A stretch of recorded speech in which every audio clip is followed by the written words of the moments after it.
y vamos a hablar gente ordinaria. Cuando vieron el título, ¿quién pensó que yo estaba hablando de las calilas?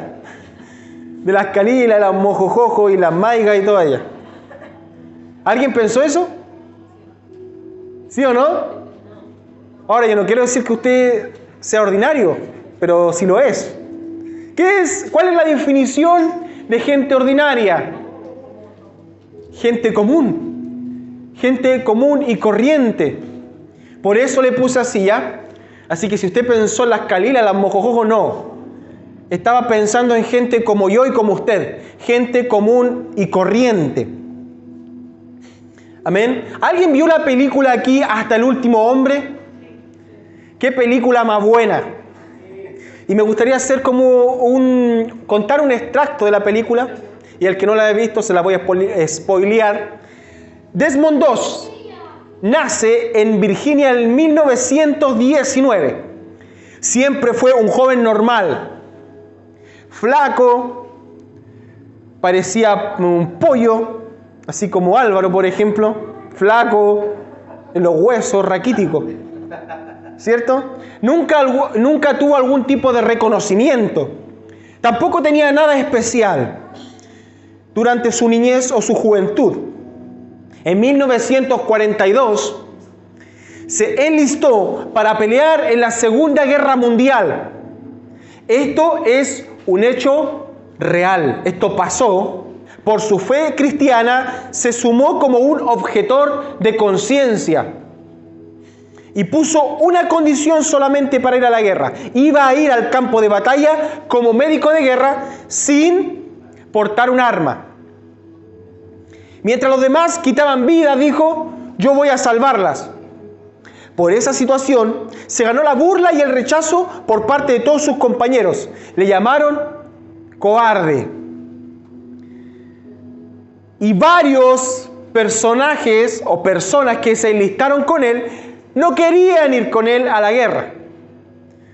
Por ejemplo, lógicamente, si a mí me toca ir en pareja con Álvaro a reconocer territorio, y yo sé, lógicamente, que mi compañero es un objetor de conciencia y por esa razón no porta armas, yo no sé si me encuentro de frente con los japoneses, va a poder ayudarme.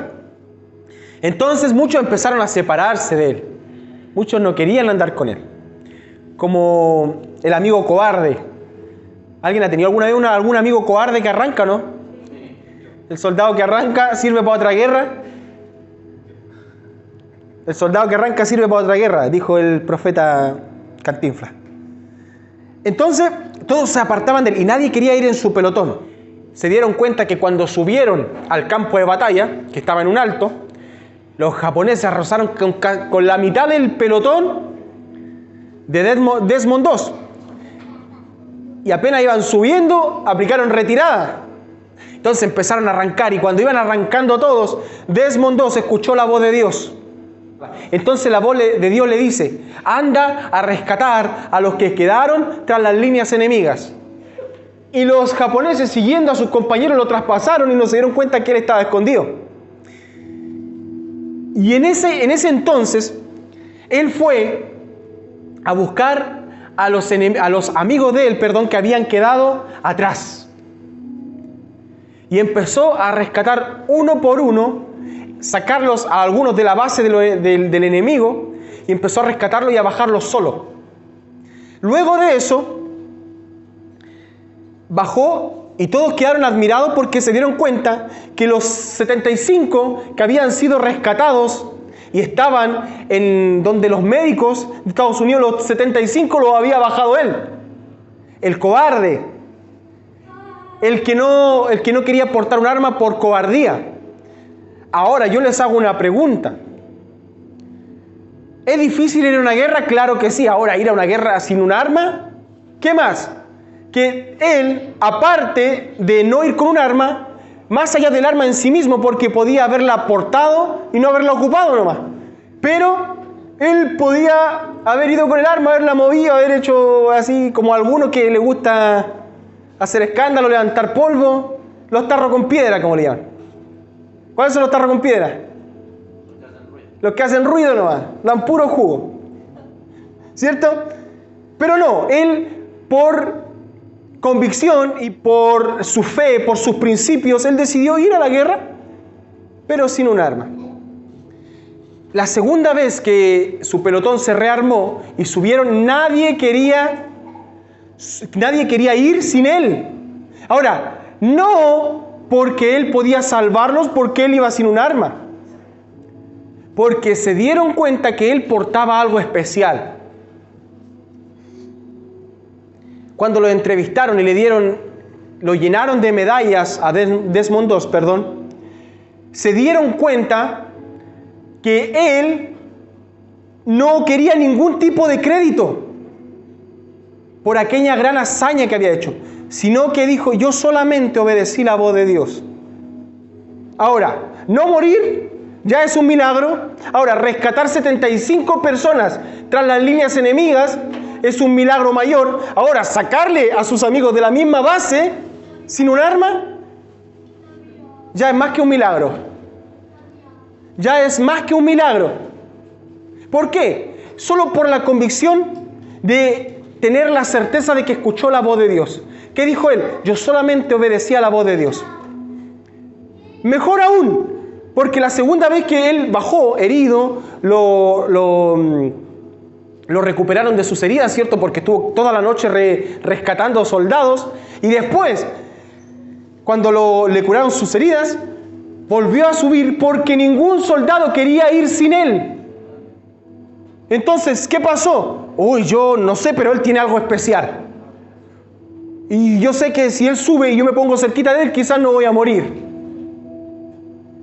Entonces, lo que reconocieron en Desmond II no era que él era muy fuerte porque era flaco, así como el Álvaro, delgado. Y tampoco era muy robusto. Tampoco era un caperuzo, por llamarle de alguna forma, con las armas. No, él portaba algo distinto. Ese era lo único que lo diferenciaba de lo demás, pero era lo que hacía toda la diferencia. O sea, si pudiera decirlo de alguna forma, este joven era un hombre ordinario. No era distinto a ti y a mí. Lo único que lo hacía diferente era que cargaba y portaba la presencia y la voz de Dios. Y para hacer cosas geniales, extraordinarias, poderosas, no se necesita ser una persona con demasiadas habilidades, talentos y dones. Se necesita creerle a Dios. Y entonces yo como que me pongo a pensar y digo, a Dios le gusta hacer esto. Como que a Dios le gusta elegir al que nadie elegiría. Y por esa razón yo le quiero contar que usted está aquí. Por esa razón yo también estoy aquí. Porque para ser sincero con usted, yo quizás ni yo mismo me hubiese elegido. Y en la Biblia hay mucho de esto. Cristian, en la Biblia hay mucho de esto. La pregunta que yo me hago y todavía no la puedo responder es ¿por qué me eligió a mí? ¿Alguna vez alguien se ha hecho esta pregunta? Porque la palabra dice que el Dios de este siglo cegó el entendimiento de los incrédulos para que no le resplandezca la luz del Evangelio. Pero a usted le resplandeció, ¿por qué? Porque por esa razón está aquí. Y como hablábamos la semana pasada, hay muchos que buscan esta puerta y no la hallan. Buscan la puerta a la espiritualidad, pero no la hallan. No encuentran la puerta que entra al Evangelio y usted sí la encontró. Pero no porque usted sea tan tremendo, especial o magnífico, sino que porque Dios tuvo misericordia de usted y de mí. Por gracia usted puede entender lo que otros no entienden. Por gracia usted, el velo le fue quitado, como Connie creo que lo puso en un estado, el velo le fue quitado. Y puedo ver lo que antes no veía.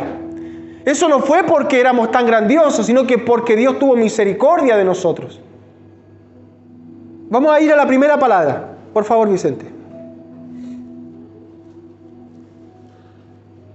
Segunda de Corintios 4:7.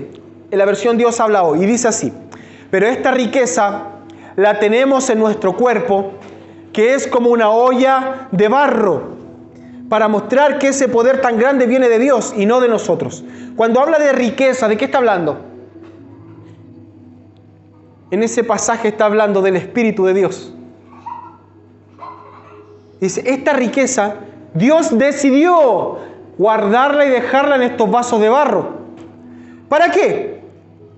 Para que nadie pueda creer que sus habilidades, sus dones y sus talentos lo llevó a donde Dios lo llevó.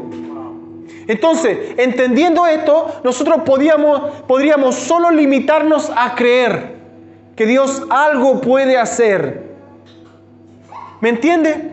La única razón, yo les voy a decir algo, la única razón por la cual estoy aquí es porque creo que Dios puede hacer algo.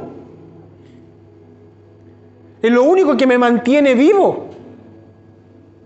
Porque hay veces que mi carne quiere abandonar. No crea que solamente le pasa a usted, a mí también. Pero después, al estar en quietud, al estar en silencio, cuando la emoción viva me dejó, me pongo en silencio y me pongo a meditar y el Señor me dice, algo puede pasar. Esa es la esperanza por la cual sigo aquí. Y esa es la esperanza por la cual usted sigue aquí. Porque muchos que quedaron en el camino o que quieren quedar en el camino, cuando vean lo que Dios haga en su vida y en la mía, va a decir, ¿por qué desistí? ¿Me entiende? Porque esta gloria no es algo que usted puede cargar, porque si usted creyera que la puede cargar, no estaría aquí. ¿Qué se siente poco aquí? A ver, levante la mano. ¿Qué se siente poco? Oye, que valgo poco, que valgo hongo. ¿Alguien lo ha dicho? Y es verdad. Bueno, les quiero decir algo, yo también lo he pensado. Yo también lo he pensado porque digo, esta obra no es algo que yo pueda ejecutar, no es algo que yo pueda hacer. Yo no los puedo llamar a ustedes, yo no puedo traer a nadie más que decir, oye, ¿quería ir a la iglesia? No puedo hacer más que eso. ¿Por qué? Porque no depende de mí. De hecho, usted mismo se pudiera ir hoy día mismo. ¿Qué voy a hacer yo? ¿Voy a buscarlo a la casa? No puedo. Yo sé también que no, hay muy pocas cosas que dependen de mí. Más que rogarle a Dios que me cambie, que me transforme y que de pasadita los cambie a ustedes. Y que de pasadita los transforme a ustedes. Bueno, Señor, cámbiame a mí y también cámbialos a ellos. Transfórmalos. Llénalos de ti. Porque la semana pasada Dios me hizo ver lo terrible y lo vulnerable que puedo llegar a ser. Porque no me podía ni mover. Asimismo, Dios lo hace que con tanta facilidad te cierra los pulmones y te moriste. Así de frágil es nuestra vida, así de frágil es nuestra persona. Entonces, por el mundo andan muchos por ahí creyendo que conquistan todo, creyendo que tienen todo bajo control, que tienen todo bajo sus manos, que todas las cosas las tienen bailando aquí. Y Dios le dice, necio, esta noche van a pedir tu alma.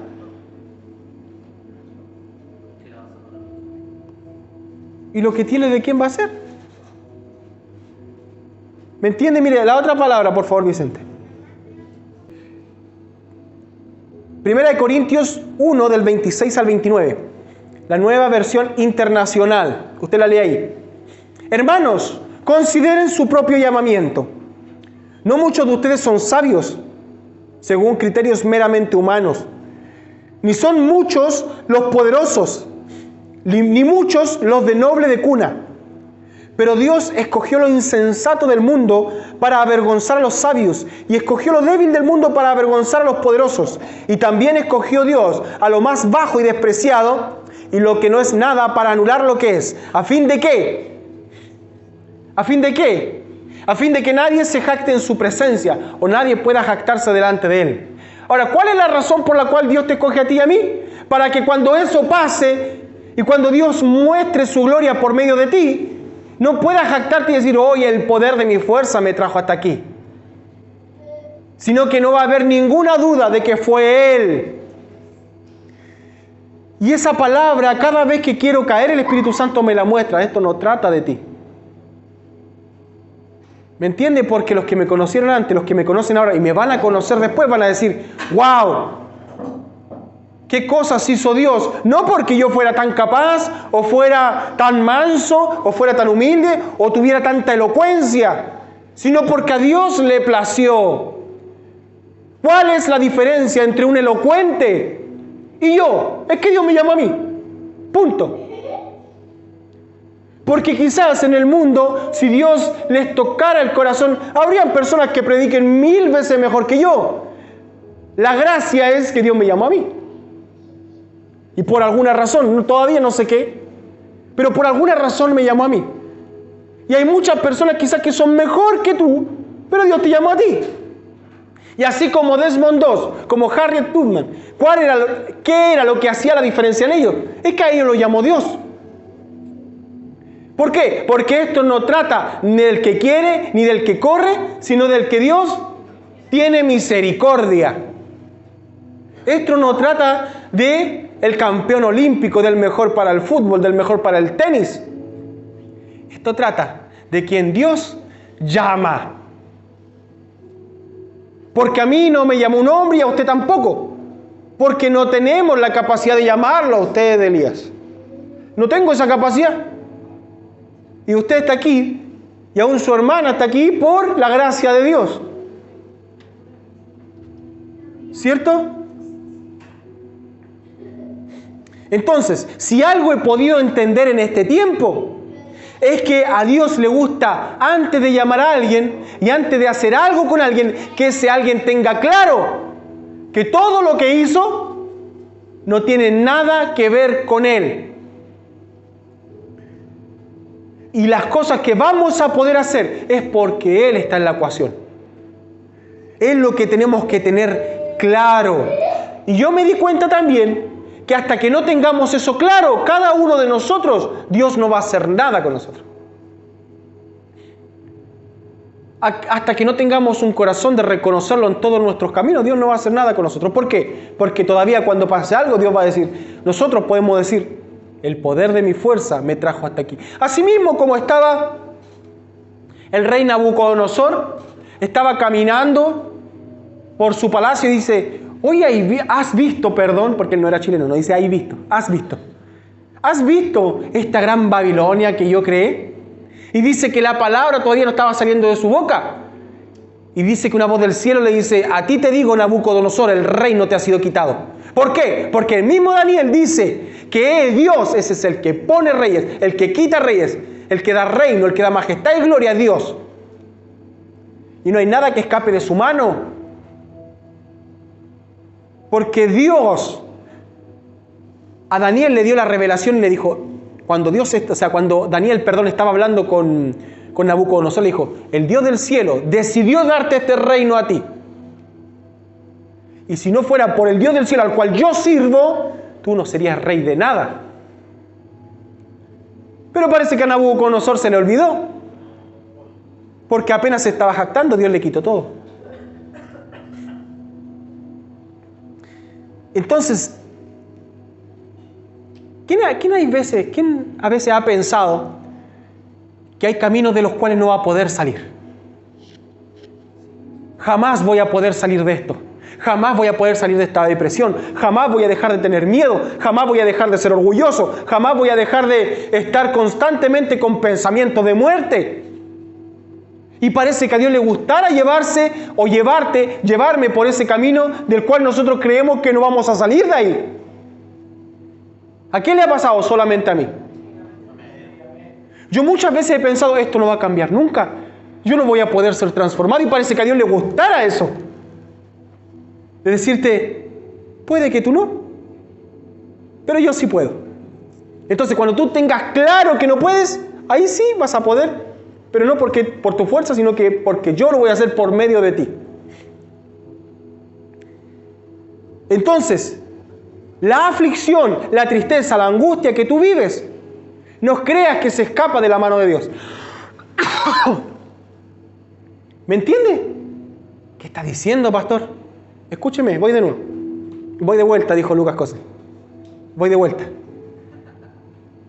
Lo que estoy diciendo con esto es que hay aflicciones, hay tristezas, hay angustias, hay problemas, ya sean en tu casa, en tu trabajo, que Dios lo permite. ¿Para qué lo permite? ¿Y para qué constantemente, para qué te deja entre las cuerdas, entre la espada y la pared? Con las manos arriba. Porque en ese momento, cuando te sientes acorralado, con desesperación empiezas a mirar hacia arriba. Bueno, Señor, o haces algo o aquí me muero. O haces algo o aquí voy a tener que morirme nomás. Y la culpa va a ser tuya porque no hiciste algo. ¿Cierto? Entonces, ¿cuál es la importancia de esto? Que Dios permite estas cosas para mostrar su gloria en ti.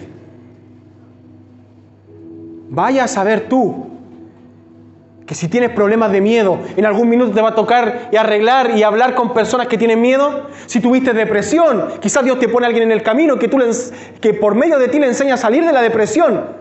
Si tuviste espíritu de muerte y Dios te pone en el camino a alguien que quiere matarse, tú le dices, no, yo estuve ahí.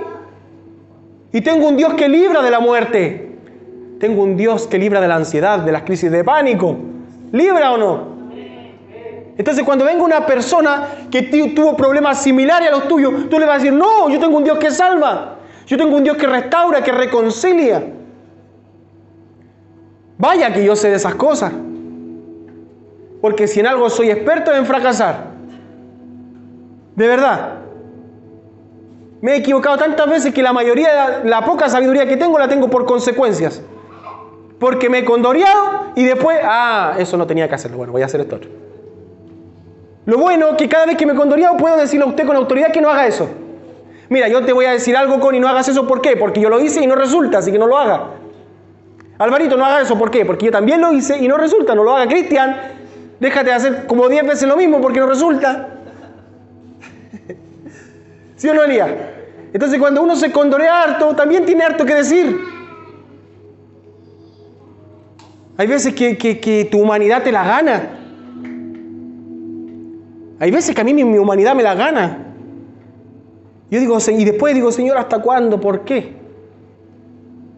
Y después Dios me dice, algo puede pasar. Cuando estás en medio de la aflicción, en medio de la tristeza, en medio de la pena, en medio del llanto, en medio de la depresión, hay un susurro del Espíritu que te dice, algo puede pasar. Cuando estás en medio de la tormenta es difícil poder ver eso. Pero cuando esto se aquieta y puedes escuchar el susurro, la voz del Espíritu Santo te dice algo puede pasar. ¿Cierto? Entonces como que a Dios le gusta, como que a Dios le gusta decir, a ver, levante la mano, ¿a quién? Todos ustedes. ¿Quién es el que nadie elegiría? Y Dios dice, bueno, al que todos ustedes no quieren, a ese quiero yo. Como que a Dios le encanta trabajar así. ¿Ya quién vota porque nadie quiere al Vicente? Era un ejemplo. Entonces Dios dice, bueno, ¿no lo quieren? Yo voy a trabajar con él. Y parece que a Dios le gusta trabajar con los que nadie quiere. Y por la palabra uno puede ver muchos casos donde Dios hace con alguien que nadie haría algo. Cuando Dios le quitó el reinado a Saúl, mandó a Samuel, porque Samuel estaba llorando por Saúl. Y Dios le dice, ¿hasta cuándo? Córtala, Samuel. Córtala, Samuel. ¿Hasta cuándo vas a seguir con eso llorando a Saúl? Yo ya no lo quiero como rey. Dice, anda a la casa de Isaí. Ahí me he provisto un rey. Anda y unge al que yo te voy a decir. Y Samuel le dice, pero si yo voy para allá, Saúl me va a matar, ¿no? No, dile que, y el Señor como es pillo, le dice, anda y dile que vaya a ofrecer un sacrificio. Pero no sabe nada que vamos a ungir un rey porque ya no lo va a querer. Así es, puta la palabra. Ya, eso le digo, ya. Entonces Samuel llega a la casa de Isaí. Y Isaí le dice, Dios se ha provisto acá de un rey. ¿Y qué pasa? Que Isaí le empieza a mostrar a sus hijos, desde el más grande hasta el menor. Y le hace pasar Eliab, así un camión, así unos brazos, como yo. Así, y pasa Eliab, y Samuel dice, seguro, este camioncito es. Y Dios le dice, Samuel, yo no miro lo que mira el hombre, tú mira lo que está delante de tus ojos, yo miro el corazón. Y después Isaí dijo, no, este no es. Le hizo pasar al segundo, y después le hizo pasar al tercero, le hizo pasar 7 hijos. Y dijo, no, este tampoco es. Samuel le dice, oye, pero ¿y estos son todos los hijos? No, anda otro por allá atrás en el campo. Allá anda otro. ¿Qué está haciendo con las ovejas? Allá está. Ahora, ¿qué te dice eso? ¿Qué te dice eso? Que ni siquiera lo consideró para presentarlo. ¿Me entiende?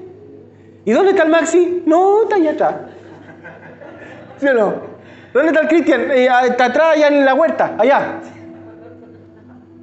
Entonces sí, porque muchas veces quizás el mundo nunca consideró presentarnos delante de alguien, pero Dios sí. Entonces ponme la otra palabra, Vicente. Por favor, ponme la otra palabra. Y dice así.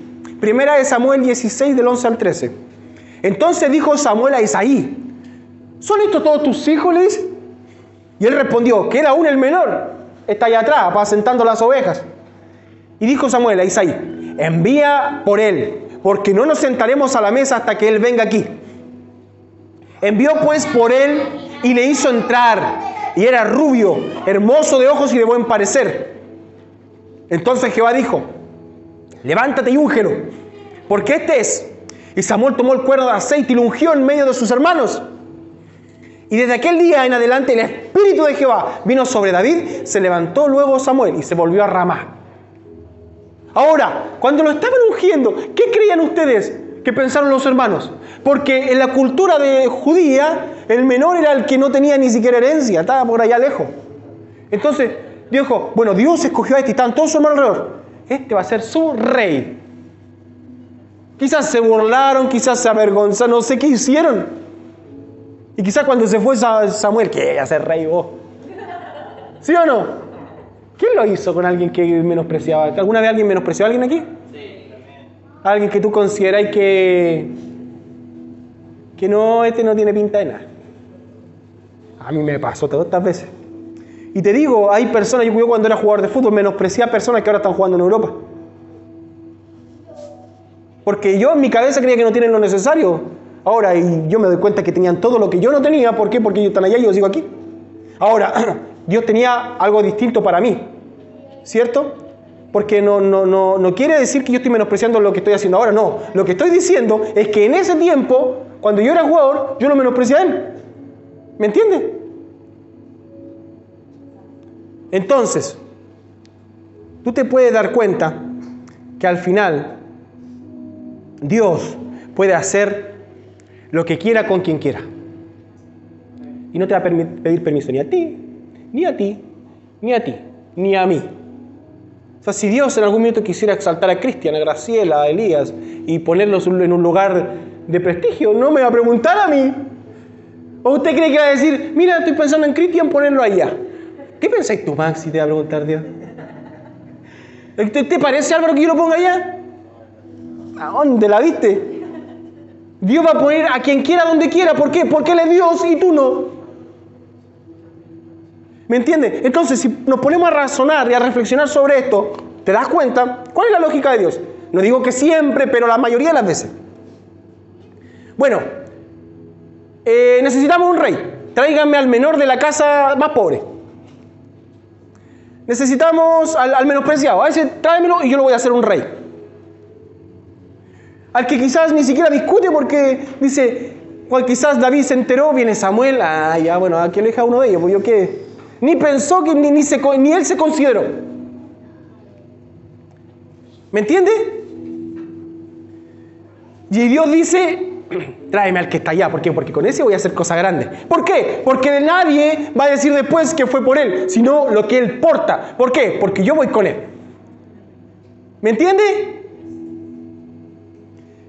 Y David venció a Goliat no por su fuerza física, sino que porque Dios estaba con él. Y si Dios es por nosotros, ¿quién contra nosotros? ¿O usted cree qué hubiese pasado si a Goliat hubiese salido igual, uno quizás no tan grande como él, pero hubiese salido uno grande, así a enfrentar a Goliat y lo mata? Pero tenía sus habilidades. Pero salió un pastorcito de oveja de este porte con una piedrita. Le tiró la piedra. Y la piedra le dio en la frente y cayó el gigante. Todos supieron que él estaba con algo distinto. Todos sabían qué pasó aquí. Él carga el Espíritu de Dios. ¿Cuál es la diferencia? Es que David carga el Espíritu de Dios. No es la piedra, no es la onda, ni tampoco es su fuerza con que se la tiró, sino que esa piedra iba llena del Espíritu Santo y le dio justo en la frente. David no era diferente por su fuerza, ni por su vigor, ni por su altura. Lo que lo hacía diferente era que Dios estaba con él. ¿Me entiende? Dios estaba con él. ¿Para qué? Para que nadie se jacte en su presencia. ¿Me sigue? Entonces, la lógica de Dios es así. Necesitamos un predicador. Tráigame al pastor David que nos junta 2 palabras. Sí. Entonces, necesitamos un guerrero fuerte. Tráigame a Leitan. ¿Qué pesa menos que una pluma? ¿Dónde está Leitan? Necesitamos un guerrero grande, musculoso, para que vaya a enfrentar a este grande. Tráigame a Leitan. Necesito un libertador que vaya a hablarle al faraón. Tráigame al tartamudo de Moisés. ¿Sí o no? Fíjense. Tráigame un predicador. Pastor David nos junta 2 palabras. Tráigame a alguien fuerte. A Leitan que pesa menos que una pluma. Vayan a hablarle al faraón, al tartamudo de Moisés, mándale. ¿Cuál es la diferencia? Es que Dios está con él. Que Dios te llama, que Dios te respalda. No porque seas tan tremendo, sino que porque Dios está contigo y así Él lo quiere. Cuando uno entiende eso, te das cuenta que todo trata de Él.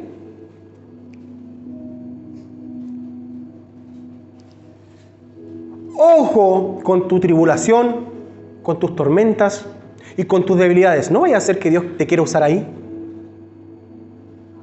Porque el poder de Dios se hace mayormente visible en lo que tú eres débil. No vaya a ser que Dios quiera ocupar esa depresión. No vaya a ser que Dios quiera ocupar esa ansiedad. No vaya a ser que Dios quiera ocupar esas crisis de pánico. O que Dios quiera ocupar tu debilidad. ¿Quién cree que Dios puede usar esas cosas para su gloria? Porque no hay persona que pueda instruir más a un alcohólico que un exalcohólico. ¿Me entiende? No hay nadie que pueda enseñarle más a otra persona a salir de la droga que alguien que estuvo en drogas. Porque la única forma de que uno gana autoridad y dice, yo estuve ahí. A mí nadie me lo contó. Yo estuve ahí, estuve sumido. ¿Pero qué? En el cielo hay un Dios poderoso que si me sacó a mí, te puede sacar a ti. ¿Por qué? Porque a mí nadie me lo contó, yo estuve ahí. Estuve en lo más profundo de la oscuridad, en lo más profundo de la angustia. Y sé que el diablo se esconde en la oscuridad. Cada vez que tú estás metido en un momento, el diablo quiere meter su cola, quiere meter su mano. Y aún Dios a veces se lo permite y no sabe nada, que está preparándote para su propósito. ¿Me sigue? Mayormente. Aquí necesito a un actor para que ustedes se dimensionen. En los tiempos de los jueces 6 más específicamente, los israelitas habían hecho lo malo delante de Dios. No lea todavía, por favor, míreme a mí. Los israelitas habían hecho lo malo delante de Dios. Y dice que Dios los entregó al pueblo de Madián. En ese momento, el pueblo de Madián era el ejército más poderoso de aquella época. ¿Y qué creen que hizo Dios? Bueno, tenemos que combatir al ejército más poderoso de la tierra. De ese entonces, en ese momento. ¿Qué hacemos? Bueno, mandemos a Leitan, pues. A Gedeón, perdón. Venga, Gedeón, a ver. Eitan, venga. Ya, a usted ahora le vamos a poner a este varón Gedeón. Un aplauso para Eitan. Ya. Imagínense a Gedeón. Vaya, ahí. Usted me va a mirar. Imagínense a Gedeón, ¿ya? ¿Alguien ha escuchado la historia de Gedeón? ¿Alguien la ha visto? Sí. O sea, la ha leído, perdón. No, mirando para acá, Gedeón. Y dice que el ángel de Dios se le presentó. Varón, esforzado y valiente. Y Gedeón miró así. Yo estoy contigo. Gedeón, mírame, po. Mírame a mí, po. Y después Dios le dice, anda con esta tu fuerza y salvarás al pueblo de Israel de las manos de Madián.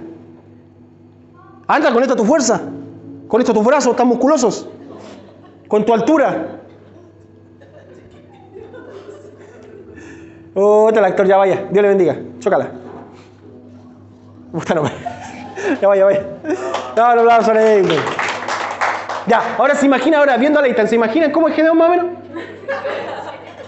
Entonces dice así, Jueces 6 del 12 al 16. Y el ángel de Jehová se le apareció y le dijo, Jehová está contigo, varón esforzado y valiente. Y Gedeón le respondió, Señor mío, si Jehová está con nosotros, ¿por qué nos ha sobrevenido todo esto?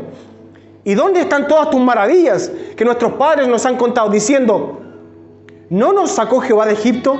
Y ahora Jehová nos ha desamparado y nos ha entregado en manos de los madianitas. Y mirándole Jehová le dijo, ve con esta tu fuerza y salvarás a Israel de la mano de los madianitas. ¿No te envío yo? Entonces le respondió, Señor mío, ¿con qué salvaré yo a Israel? He aquí mi familia es pobre en Manasés, y yo el menor de la casa de mi padre. ¿Quién era el menor de la otra casa del padre? David. Jehová le dijo, ciertamente yo estaré contigo, y derrotarás a los madianitas como a un solo hombre. Ahora, para poner en contexto un poco esto, para ponerlo en contexto, imagínense en su cabeza una imagen mental, Gedeón, Eitan. Entonces, cuando Dios le dijo, obviamente yo amo mucho a Eitan, ¿eh? Porque todo sí es un ejemplo para que vean cómo es chiquito y flaquito.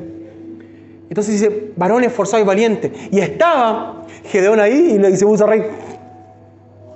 Porque Gedeón sabía quién era. Y después más aún le dice, ve con esta tu fuerza, ve con esta tu fuerza y derrotarás a los madianitas. Y Gedeón se rió de nuevo. Y le dice, ciertamente yo estaré contigo y derrotarás a los madianitas como a un solo hombre. ¿Qué pasa aquí?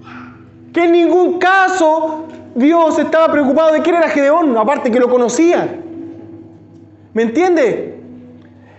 Para poner en contexto, por ejemplo, hoy, en este tiempo, vamos a derrotar al ejército ruso. Ahí están. ¿Me sigue? Vamos a ir a derrotar a las fuerzas rusas, payotito, vaya. Algo así. Y Gedeón se ríe. ¿Cómo lo voy a derrotar yo? ¡Qué ridículo! Mírame.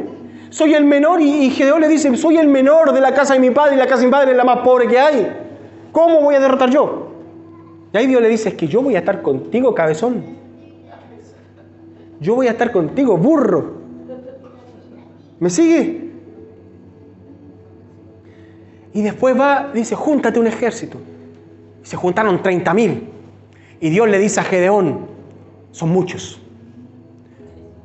Son muchos para que yo te entregue en manos de Madián. O sea, que yo entregue a Madián en tus manos. No vaya a ser que después digan, no, el poder de nuestra fuerza, por eso los derrotamos. Di, los que tengan miedo, que se vayan. Se fueron 20.000, quedaron 10.000. Ya Gedeón empezó a tiritar, y con 10.000. Y después iban hacia allá y digo, no, todavía son muchos. Que vayan y tomen agua de la charca. Entonces fueron los 10.000, y algunos que se inclinaron y otros llevaron el agua a su boca. Y Dios le dijo, ya, los que llevaron el agua a su boca, no recuerdo bien, no recuerdo si ya los que hicieron este movimiento, esos se van a quedar. Los demás, despídelo a todos. Quedó con 300. Ya, ahora sí, Gedeón. Ahora sí, almendrita. Con esto vamos a darle pelea a los madianitas. ¿Me entiende? Entonces, Gedeón, cuando fue, iba así. ¿Por qué? Porque no sabía cómo lo iba a hacer. No era guerrero, tampoco era de fuerte, tampoco era como alguien renombrado de la casa de su padre. ¿Qué hizo Gedeón? Bueno, vas a tener que hacer algo, muéstrame todo este tipo de señales, porque si no, no voy a poder ir. Ahora, no tenía que ver con Gedeón. De hecho, Dios para hacer algo ni siquiera va a ver tu habilidad y talentos. ¿Me entiende? Esa es la esperanza que nos afirma hasta el día de hoy. Dios te pide ¿qué cosa? Amarlo con todo tu corazón, con toda tu mente, con toda tu alma. ¿Qué te pide otra cosa? Tener fe. Tener fe.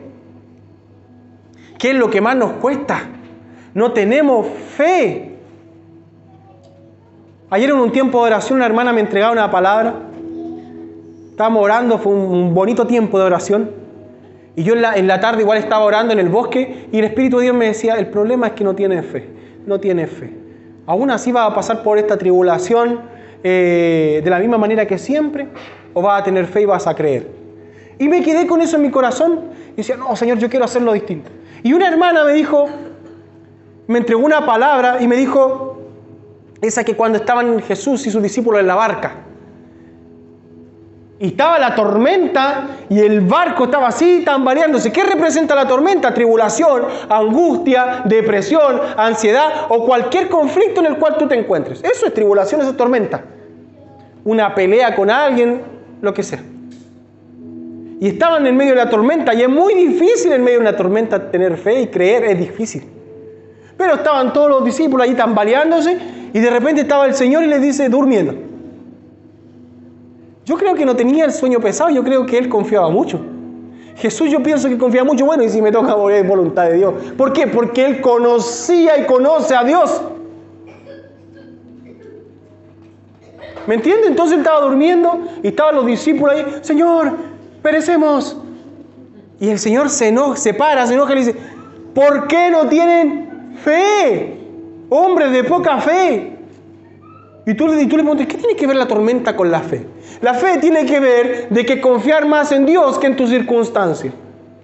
Entonces, ¿por qué se enojó Dios? O sea, Jesús, que Dios también. Porque no tuvieron fe de creer más en Dios que en ellos. Entonces, ¿qué hizo Jesús? ¡Cállate! ¿A qué le dijo cállate? A la tormenta. Y se cayó. Y la tormenta se cayó. Y se hizo grande bonanza, dice la palabra. Y los discípulos quedaron. Bueno, yo creo que Pedro no tenía fe, yo sí tenía. ¿No es que le gusta esa igual? Yo creo que Juan dijo, no, yo creo que Pedro no tenía fe, yo sí tenía. No, yo estaba asustado. No, si nosotros igual somos así. ¿Sí o no? Somos así. Ay, cuando yo en los zapatos de Álvaro lo haría mejor. ¿Cómo no tienes fe? Pero cuando te toca a ti, ahí te tirita todo. Y a mí también. ¿Sí o no? Pero quizás es tiempo de que Dios te diga, en medio de la angustia, en medio de la tristeza, en medio de la emoción que a veces son fuertes, yo voy a creer. No porque esté todo bien, sino que porque sé que Dios es más fuerte que yo y Él tiene más gobierno que yo. ¿Me sigue? Entonces al Señor mismo, póneme la otra palabra, por favor, Vicente. Isaías 53, del 2 al 3, perdón. Creció en su presencia como vástago tierno, como raíz de tierra seca. No había en él belleza ni majestad alguna. Su aspecto no era atractivo y nada en su apariencia lo hacía deseable. Despreciado y rechazado por los hombres, varón de dolores, hecho para el sufrimiento. Todos evitaban mirarlo, fue despreciado y no lo estimaron. ¿De qué está hablando ahí? De Jesús. ¿Qué está diciendo aquí Isaías? Que Jesús a simple vista no se diferenciaba de ningún judío. ¿Me sigue? No había nada en su apariencia, no había nada en su aspecto que lo hiciera deseable. Todos los hombres lo despreciaban y lo rechazaban. Fue alguien, varón de dolores, hecho para el sufrimiento, diseñado para el sufrimiento. Nadie lo estimaba. Ahora, ¿por qué esto? ¿Por qué Isaías estaba profetizando esto sobre Cristo?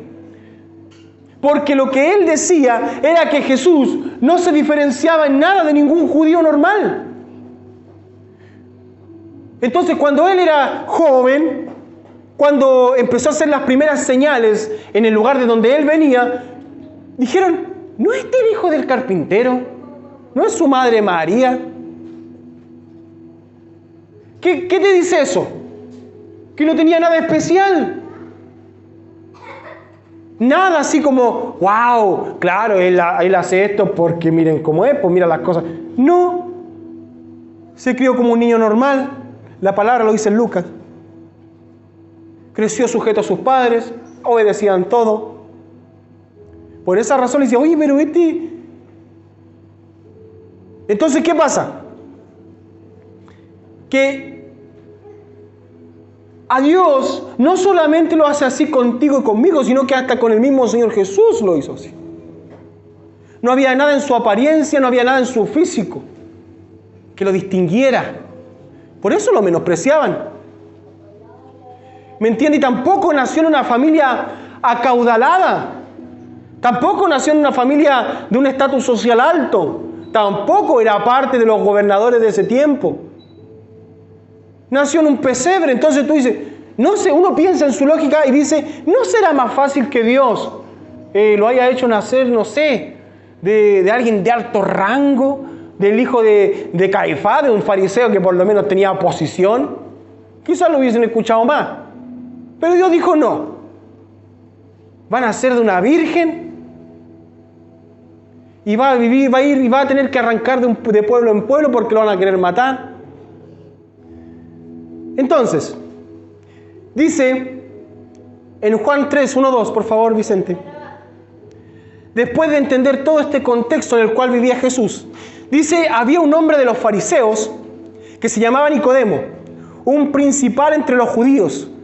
Este vino a Jesús de noche y le dijo, Rabí, sabemos que has venido de Dios como maestro, porque nadie puede hacer estas señales que tú haces si no está Dios con él. ¿Quién era Nicodemo? Un principal fariseo de la sinagoga, un principal, no era cualquier fariseo.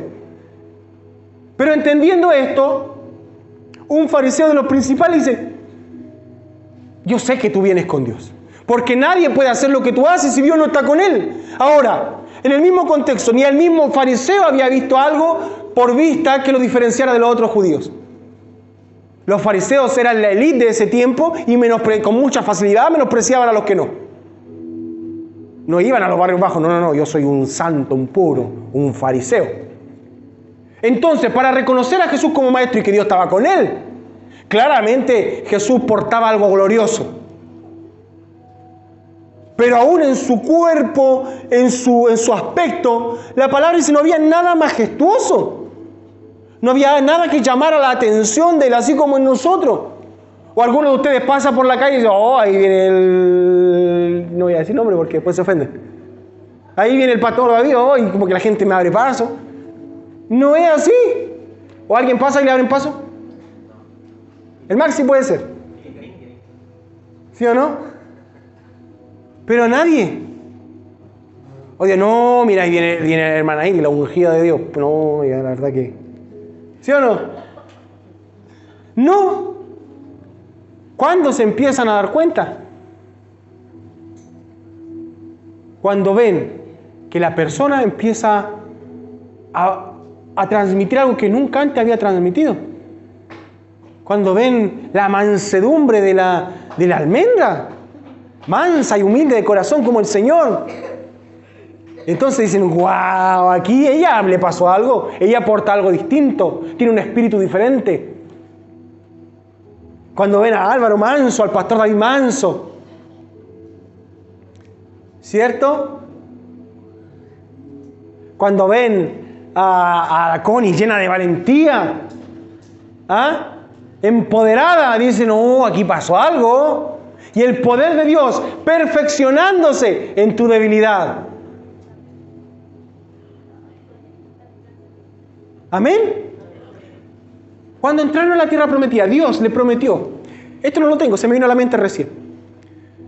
Cuando Dios le ofreció al pueblo de Israel la tierra prometida, mandaron espías. ¡Oh, está bonita la tierra! Sí, está buena, ¿te fijaste? Sí, pero hay unos gigantes de este porte. Entonces, como se fijaron más en ellos que en el Dios que lo envió a verificar la tierra, se asustaron, se atemorizaron. Pero Caleb dijo, no, si Dios va a pelear con nosotros, vamos a conquistar. Y Dios dice que Dios estaba escuchando y dijo, a ninguno de ustedes le voy a dar la tierra, pero a Caleb sí. ¿Por qué? Porque tuvo un espíritu diferente, dice la palabra. El espíritu de él tuvo un espíritu diferente, ustedes no. ¿Por qué? Porque el espíritu de Caleb le da testimonio de que Dios iba a conquistar la tierra. Ellos solamente tenían que ir a hacer la pantalla, no, porque al final Dios lo iba a hacer. Y esto me lleva a la última palabra en Daniel 6:3. Y dice así: pero Daniel mismo era superior a estos sátrapas y gobernadores, porque había en él, ¿qué? Un espíritu superior. Y el rey pensó en ponerlo sobre todo el reino. Fíjense cómo describían a Daniel. En Daniel había un espíritu superior. En Caleb había un espíritu que lo diferenciaba de todos los demás. Entonces, Dios no dijo, Daniel era muy hermoso, lindo o cualquier cosa. Dijo, él tenía un espíritu superior. ¿Qué te diferencia a ti de los demás? Que cargas el espíritu de Dios. Y por consecuencia es un espíritu superior. Yo sé que ha sido un tiempo difícil para todos. Hay veces que ha sido difícil perseverar. Hay veces que ha sido difícil mantenerte firme en medio de la dificultad. Hay veces que hemos perdido la fe. Hay veces que hemos perdido la esperanza. Hay veces que hemos querido decaer. Pero en medio de esa emoción y en medio de esa dificultad está el susurro del Espíritu. Como cuando Elías estaba en la cueva, dice, vino un fuego fuerte y Dios no estaba en el fuego. Y vino una tempestad fuerte, pero Dios no estaba en la tempestad. Y de repente vino un susurro apacible. Y ese susurro es el que te hace mantenerte en pie. El susurro que te dice, todo va a estar bien. Esto no va a ser para siempre, esto va a pasar. Y la palabra dice que la gloria postrera va a ser mayor que la primera. Que la senda del justo es como la luz de la aurora que va en aumento. Que esto de gloria en gloria, de poder en poder. Y que Él no deja su obra a la mitad, sino que toda obra Él la perfecciona hasta que la obra esté completa, tanto en ti como en mí. No es algo que inventé, es algo que está en la palabra. Y si está en la palabra hay que creerlo. ¿Me entiende lo que quiero decir? Lo que quiero que se lleve en este tiempo es que Dios no necesita que tú tengas muchas habilidades, dones y talentos. Él te los puede dar con mucha facilidad. Cuando Moisés le dijo, soy tartamudo, ¿y quién le dio la boca al hombre? ¿Acaso no fui yo? ¿Me entiendes? Entonces esta palabra vino cuando Dios dijo, pero no tiene que ver contigo, David. Porque yo al ver cosas con mis ojos naturales, tiendo a de repente a caer en frustración. Otra vez con lo mismo. Otra vez la misma respuesta. Otra vez la misma excusa barata. Otra vez el mismo carácter. Y caigo en desesperanza. Pero cuando estoy quieto, solo, cuando todo se apaga, llega el susurro del Espíritu que te dice, esto trata de mí, hombre de poca fe. ¿Cómo no crees? ¿Cómo tienes tan poca fe? Porque cuando uno ve el viento en popa, cuando te ves empoderado y las cosas te están saliendo, eso no es fe. ¿Por qué? Porque ese es un sentido natural. Cuando uno va progresando, ese sentido natural te hace estar como con la moral arriba. Pero cuando no, ahí es necesario tener fe y creer. ¿En ti? No, en Dios. ¿Me sigue? Y yo no solamente le estoy predicando y entregando palabras a usted, me estoy hablando a mí mismo. Yo me estoy predicando a mí mismo. Porque lo necesito. Necesito creer. Necesito seguir creyendo. Necesito esperanza. Necesito favor. Necesito gracia. Necesito que Dios me cubra con un manto de misericordia. Que Dios me devuelva el gozo de la salvación. Yo lo necesito muchas veces. Y trato de contarle lo mismo a ustedes. ¿Por qué? Porque Dios ha tenido tantas veces gracia y favor conmigo, que por esa razón yo le digo, bueno, gracia y favor para usted. ¿Por qué? Porque yo sé que la necesitamos. Y eso es lo que me hace mantenerme hoy aquí y seguir. Y no desistir. Porque no voy a desistir. Porque Dios no me deja. Y a usted tampoco lo va a dejar. Si cree en Él. Dios no te va a dejar botado. Dios no te va a dejar en el suelo. Dios no es así, no trabaja así. Porque fiel es Dios para hacerte estar firme, dice, en medio de la dificultad. ¿Qué hace falta? Creer. ¿Qué hace falta? Creer. ¿Qué era lo que más le llamaba la atención a Jesús? La fe. La fe. ¡Wow, mujer! Grande es tu fe. Que se haga contigo como quieres. ¡Wow, mujer! Grande es tu fe. Tu fe te salvó. Ni aún en Israel he visto tanta fe. ¡Wow! Si hay algo que Jesús mismo se rindió fue ante la fe. Ante las personas que creían. ¿Y qué le dijo a Tomás? ¡Toca! Y déjate de ser tan incrédulo y sé creyente. Pero estoy seguro que todos nosotros necesitaríamos tocar. Pero ya no. Espero con Dios y le ruego, Señor, ya no. Yo quiero creer antes. Yo quiero creer antes que tenga que tocar. Yo quiero creer antes que me toque ver. Yo quiero creer antes, por favor, Dios, ayúdame, auméntame la fe. Quiero creer antes. Quiero creer para después poder ver. Pero si necesitamos ver algo para después creer, eso es cualquier cosa menos fe. Porque la fe es la certeza de lo que se espera, la convicción de las cosas que aún no se ven. Porque si esperamos lo que no vemos, con paciencia lo aguardamos. Pero si ya lo vemos, ¿para qué vamos a esperar? ¿Me sigue? Es un llamado de atención a creer o a pedirle a Dios, auméntame la fe. Necesito creer en ti, Jesús. Necesito creer en ti, Dios. Necesito creer que tú vas a hacer algo. ¡Lo necesito! ¿Quién necesita creer más? ¿Quién necesita tener más fe? Yo necesito creer más. ¿Por qué? Porque justamente la fe produce dependencia de Dios. Bueno, Señor, yo no puedo, pero tú vas a hacer algo. La fe produce dependencia de Dios. Y necesitamos ser más dependientes. ¿Amén? Amén.